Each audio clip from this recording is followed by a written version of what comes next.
You know this is going to be a good review when I start off by telling you that the company in question, Gigabyte, made up their own chipset number. Oh, they're gonna murder me. No, it's not really that they made up their own chipset number, but it kinda is, but it kinda isn't. Let's start off by talking about the GA X170 Extreme ECC. Okay, so the GA X170 Extreme ECC. What is this motherboard all about?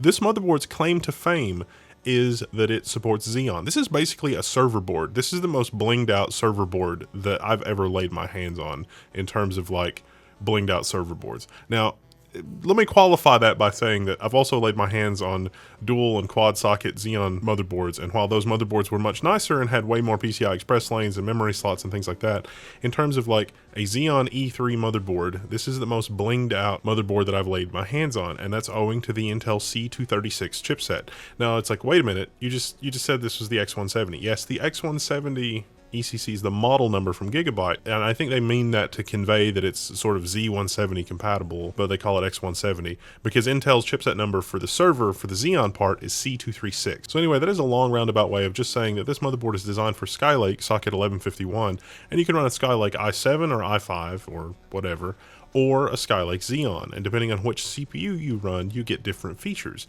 But this is implemented around the C236 chipset and not the Z170. So if you're thinking about getting a server-grade board or server-grade components, error-correcting memory and things like that, you sort of have to have a matched set in order to get those server-grade features. And what I mean by that is you need a server CPU, a Xeon, error-correcting memory, only certain types in this motherboard, more on that in a minute, and you have to have the Intel server chipset. Now, historically, this was not necessarily true. Historically, you could get away with maybe running a Xeon on a desktop chipset, or maybe even running error-correcting memory with an i7 or an i5. In Intel's not too distant past, you could kind of mix and match, but they're moving more and more away from that. So this is sort of the enthusiast board for the Skylake platform that also supports error-correcting memory and Xeon CPUs.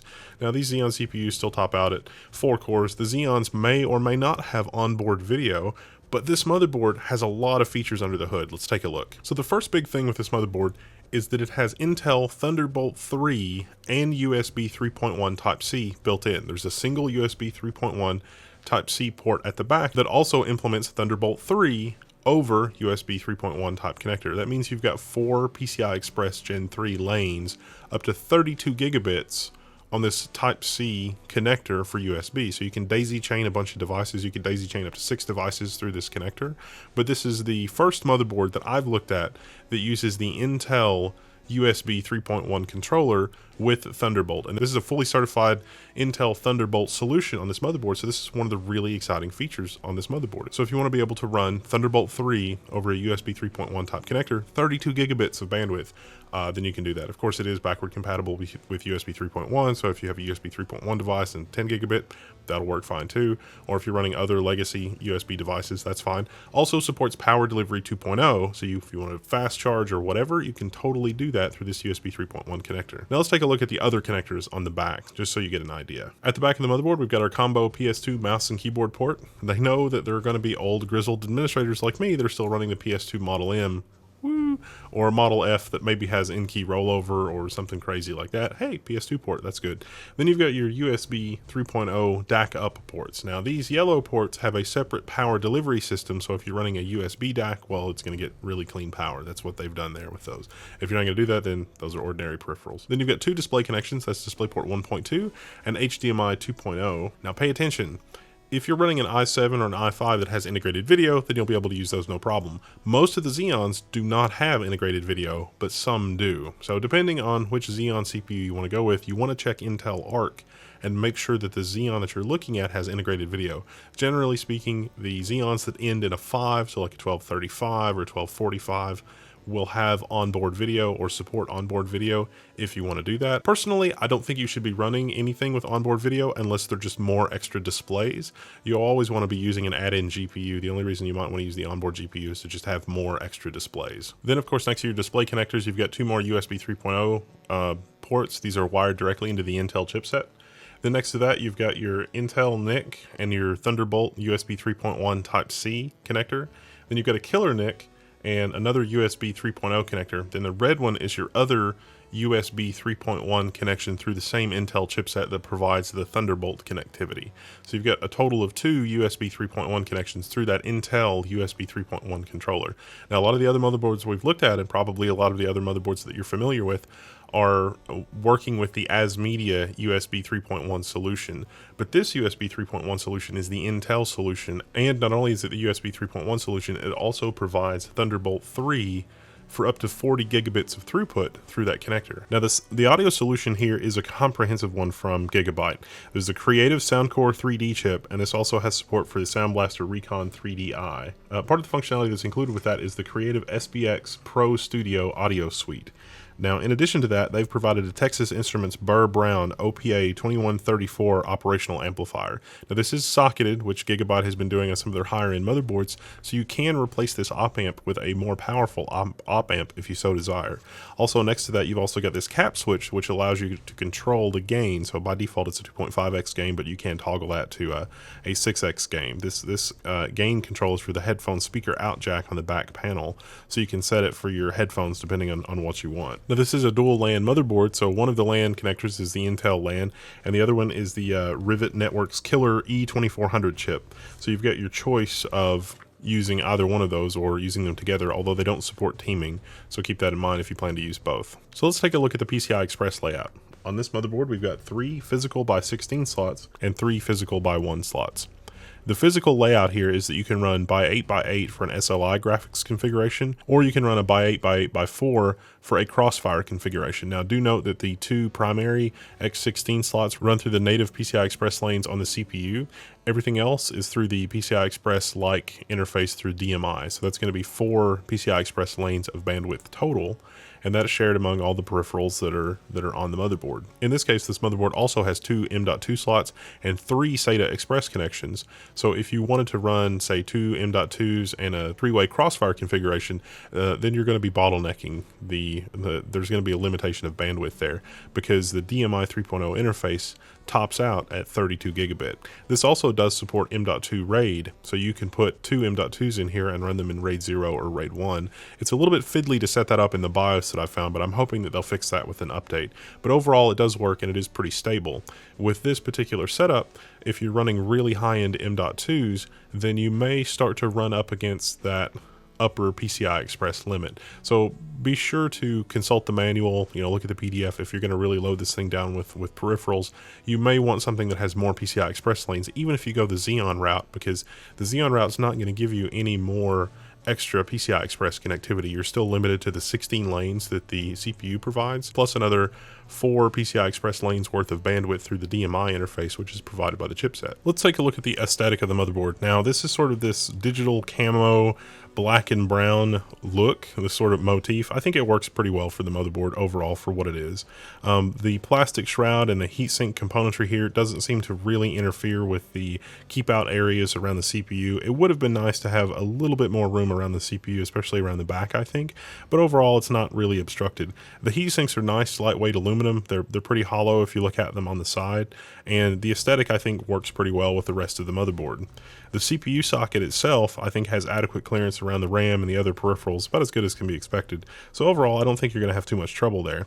I do like the placement of the M.2 slots as well, because if you're running a large graphics card, especially one that will generate heat, you want to make sure that your M.2 is able to breathe. And with 2 options for your M.2, either near the CPU or down away from the graphics card, I think that the M.2 is going to have sufficient room to breathe in this configuration. I also like that they've given a little bit of extra breathing room by having a PCI Express by 1 slot. So if you're running a dual or even triple slot graphics card, that you've got a little bit of extra room to breathe there. If you're running the more common dual slot graphics card, there's actually going to be a 1 slot gap so that the graphics card can breathe a little better if you're running a dual graphics card configuration with this motherboard. If you're going to run this motherboard with a PCI Express NVMe, I think I would recommend that you stick it in the bottom slot, which will have it run through the chipset rather than through the by 8 interface directly on the CPU. It would probably be a worthwhile experiment to actually test that out and see if that actually affects anything, because if it's in the middle slot, I think it's going to use PCI Express resources from the CPU, which means that your graphics card will have a by 8 interface instead of by 16. Whereas if you put it in the bottom slot, I think that's going to be through the DMI. And so if you're running a PCI Express NVMe, then you've got some options for the interconnect there. So I think it would be interesting to do an experiment and see how that affects performance. And if you take a quick look at the back here, you can see that there are LEDs for RGB LED lighting, which is a nice touch. It sort of diffuses through the motherboard and through the separate interface, so you get sort of a nice RGB effect to go with that. At the bottom edge of the motherboard, we've got our front panel audio connector, the audio DAC that I was mentioning before. Then you've got your switch to control the audio gain. Then next to that, you've got your COM port A. This is an RS-232 port, your TPM module header, and then 2 USB 2.0 headers for any additional peripherals that you might run. So if you're running a closed loop water cooler that had a USB interface or a power supply that had a USB interface for monitoring, you can just plug it in right there and you're good to go. This motherboard features dual redundant BIOSes, and this switch lets you toggle between running dual BIOS or single BIOS mode so that you can have a backup BIOS if you want to do some experiments and then something goes wrong, then you can just switch over to the other BIOS and be good to go. Then of course you get your front panel header here, which is color coded, and Gigabyte also includes in the box a little breakout connector to make it a little easier to hook up your front panel stuff. Then at the front edge of the motherboard, we've got our SATA connections. Now this has 8 SATA connections, or 3 SATA Express connections, and then 2 extra SATA ports. Now that does share resources with the M.2 on the motherboard, so be sure you consult the manual before you start to mix and match peripherals to know which ports are disabled when you use certain other peripherals. Up from that, we've got a fan connector, and then we've got our 2 USB 3.0 headers. At the top right of the board, we've got our diagnostic readout, our CMOS button, our reset button, and then of course the big red power switch. Now next to the RAM is another really nice feature. Now this is a server motherboard, but it still has overclocking and super enthusiast features. And one of those features is having this header where you can actually read out all of the different voltages on the motherboard for I/O and internal core and VSA and PCH and all that stuff. If you're a super enthusiast and you want to, hook up the voltmeter, or you want to hook up a readout to actually read the voltages or plot them over time from your motherboard. So that's a nice feature. Next to that, we've got our 2 CPU fan headers, the CPU opt and CPU fan. And then of course we've got our 8-pin 12-volt power connector and another fan header. Now let's do a quick roundup of the fan headers. There are 5 fan headers on this motherboard. There's 1 on the bottom edge, 1 on the front edge, 2 for the CPU, and 1 by the 12-volt power input from the power supply at the top edge of the motherboard near the back. This means that this motherboard can run 5 fans from these 4-pin headers. Now let's talk about a couple other nice features of this motherboard. One of them is the metal reinforced PCI Express expansion slots. So if you travel with your computer a lot, or you jostle it around a lot and you've got a big heavy graphics card, these expansion slots are soldered directly into the motherboard with these big metal posts that sort of surround the expansion slot. There is an argument to be made that it reduces some RF noise, but really this is a mechanical reinforcement. This is really just meant to make sure that the plastic doesn't fatigue with a big heavy graphics card, especially if you move your machine around a lot or you travel a lot, so that the metal doesn't give as much as the plastic, basically. So in this case, the latch is basically soldered directly to the motherboard and it's not going to let go. One other enthusiast feature of this motherboard is the turbo B-clock module. So if you're going to use one of the overclockable parts, like one of the K parts in the Skylake family, then this thing has a base clock generator that will take you from 90 to 500 megahertz. There have been some people that have been achieving really substantial overclocks of the base clock with their CPUs, but this is also a server grade chipset. Now a server grade chipset, a C236 chipset, those are binned and specifically picked for their longevity and stability. They're not picked for their overclocking abilities. And actually Intel almost let the cat out of the bag. Well, they did let the cat out of the bag because some of the Xeon stuff was super overclockable, but they kind of kneecapped that functionality with a microcode update after the fact. So a lot of manufacturers, Gigabyte included, ramped up these enthusiast boards to say, hey, if you've got a Xeon, you can tweak it and do some stuff with it and it'll work really well. Generally speaking, the Xeon is going to be a little bit slower than the i7, but the Xeon is going to use less power, it's going to run cooler. It's going to be within, just a few percentage points of the i7, but it's going to be a better, more stable processor. The nice thing about this motherboard is that you can get all the really nice enthusiast features, but you can run a Xeon CPU with this. And if you run a Xeon CPU with this, you can also run error correcting memory. But I have to warn you, the error correcting memory that this motherboard supports is limited, and so you will want to make sure that you consult the manual in Gigabyte's website to find the specific modules that this motherboard supports. Now, Crucial is one of the supported brands, but that's not enough. You also have to check the arrangement, how the chips are physically arranged on the DIMMs in order to make sure that you've got compatibility. And so when you look at the manual, it'll be like 1R by 8 or 2R by 8. Those are the most compatible with this motherboard. And so you want to make sure that your error correcting memory, if you get a Xeon CPU, runs with this. You're hard pressed to find this combination of features on other boards, at least other boards that I've seen. So I would encourage you to take a look at the motherboard, and if you pick one up, I would be curious to know what your impressions are. The only real warnings I can give you is just double check about the memory compatibility if you're going to run error correcting memory. It's a lot more forgiving if you're not going to run error correcting memory. And you can totally run an i7 and non-error correcting memory in this all day, and there's no penalty for that, and there's no problem with that.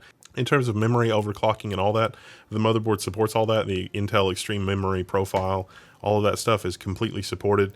The only real complaints I have are that the UEFI needs a few updates, and the M.2 RAID is a little bit fiddly, but once you get past all that, it actually works pretty well. I'm actually really impressed with all of the features that Gigabyte was able to cram into this. There's also some Windows desktop software called EasyTune, which makes it a little easier to overclock the componentry on the motherboard, overclock the CPU and some other stuff, and see what your voltages are and do some diagnostics. That has been dramatically improved over the past couple of generations. So that's always nice to see that that type of software is getting the engineering attention that it needs. Overall, I think this is a really interesting product. So if you have one of these or you have an opinion you'd like to share, head on over to the forums at techsyndicate.com. I'm Wendell, and that's where I'm going, and I'll see you there.